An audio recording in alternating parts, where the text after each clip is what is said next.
आजकल आपने देखा होगा एंड्रॉइड स्मार्टफोन्स में ना कैमरा की होड़ लगी है जिसमें मैक्सिमम अभी तक 200 MP कैमरा तक दिए गए हैं। लेकिन अभी तक एप्पल इस रेस में शामिल नहीं था, लेकिन कुछ रिपोर्ट्स बताती हैं कि एप्पल जल्द ही इस लिस्ट में शामिल होने वाला है, क्योंकि एप्पल अपने अपकमिंग आईफोन्स में भी 200 MP कैमरा की टेस्टिंग कर रहे हैं और जल्दी एक ऐसा आईफोन आ सकता है जो अब आपको DSLR जैसी पिक्चर क्वालिटी ऑफर करेगा। देखिए, आप में से बहुत लोग सोच ही रहे होंगे कि एप्पल आईफोन्स तो ऑलरेडी बेटर कैमरा क्वालिटी देते हैं, लेकिन अब ना एप्पल अपने कैमरास को और ज़्यादा अपग्रेड कर रहा है और आईफोन ना हमेशा से कैमरा क्वालिटी के लिए जाना ही जाता है, चाहे वो क्लियर फोटोज़ हो, स्टेबल वीडियो हो। और एप्पल ने ना कभी भी ये मेगापिक्सल की जो रेस है ना ये नहीं चलाई है, लेकिन अब खबर है कि एप्पल एक 200 मेगापिक्सल कैमरा सेंसर बना रहा है और जल्दी आईफोन्स में दिया जा सकता है। और ये कैमरा हो सकता है किसी प्रो मॉडल या फिर अल्ट्रा मॉडल का एक नया एडिशन, और मे बी जो एप्पल की अपकमिंग सीरीज है आईफोन 17 सीरीज, उसमें एक नया मॉडल आ सकता है आईफोन 17 प्रो अल्ट्रा, जिसमें ये नया 200 MP कैमरा दिया जा सकता है।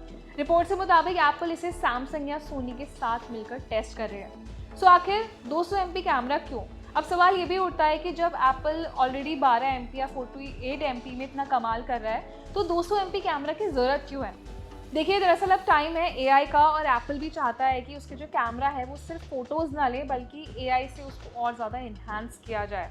बड़े सेंसर का फ़ायदा क्या होता है? उसमें देखिए ज़्यादा डिटेल कैप्चर होती है, लो लाइटिंग में फ़ोटोज़ और ज़्यादा शार्प हो जाती है, साथ में AI जूम या लॉसलेस क्रॉप जैसी टेक्नोलॉजीज़ और बेटर तरीके से वर्क करती हैं। और सबसे बड़ी बात है कि ये फीचर क्या आईफोन 16 में भी आ सकता है। तो अभी आप ये मत समझिए कि 200 MP कैमरा है तो आईफोन 16 का दूसरा कोई मॉडल लॉन्च किया जाएगा। अभी तो ऐसा कोई कंफर्मेशन एप्पल की तरफ से नहीं आया, और एप्पल फिलहाल सिर्फ इंटरनल टेस्टिंग कर रही है इस कैमरा की। मे भी आप एक्सपेक्ट कर सकते हैं कि 2025 या 2026 में आपको इस तरीके का कोई आईफोन मिले जिसमें हमें इतना बड़ा मेगापिक्सल वाला कैमरा दिया जाए। अब देखिए, ये तो बात हुई कैमरा की। अब कैमरा के अलावा और क्या खास हो सकता है? तो देखिए, एप्पल का फोकस ना अभी सिर्फ कैमरा पर नहीं है, पूरे इमेजिंग सिस्टम पर है, और कॉज इसमें AI इंटीग्रेट होगा तो ये और ज़्यादा स्मार्ट बनेगा।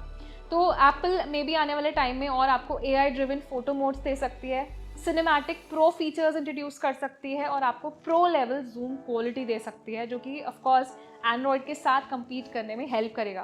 क्योंकि अभी आपने देखा है कि आईफोन में लिमिटेड जूम सपोर्ट दिया जाता है, लेकिन सैमसंग जैसे ब्रांड्स इसमें काफ़ी आगे जा चुके हैं।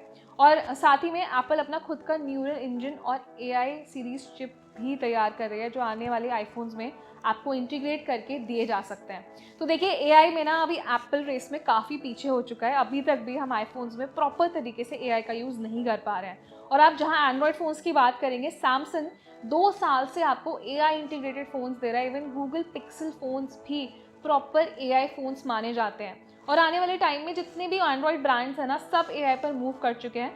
तो हम एक्सपेक्ट कर रहे हैं कि एप्पल को ना इस रेस में थोड़ा सा फास्ट होना पड़ेगा, इवन कैमरा वाली रेस में भी। तो आप हमें बताइए कि आपको लगता है कि आईफोन्स में एंड्रॉयड की तरह हमें 200 मेगापिक्सल कैमरा की ज़रूरत है? तो अपना एक ऑनेस्ट ओपिनियन हमें कमेंट सेक्शन में ज़रूर दें, और सभी आईफोन लवर्स को अवेयर करने के लिए वीडियो उनके साथ शेयर करें, लाइक करें, और ऐसे इंटरेस्टिंग अपडेटेड वीडियोज़ के लिए हमारे चैनल को सब्सक्राइब भी करें।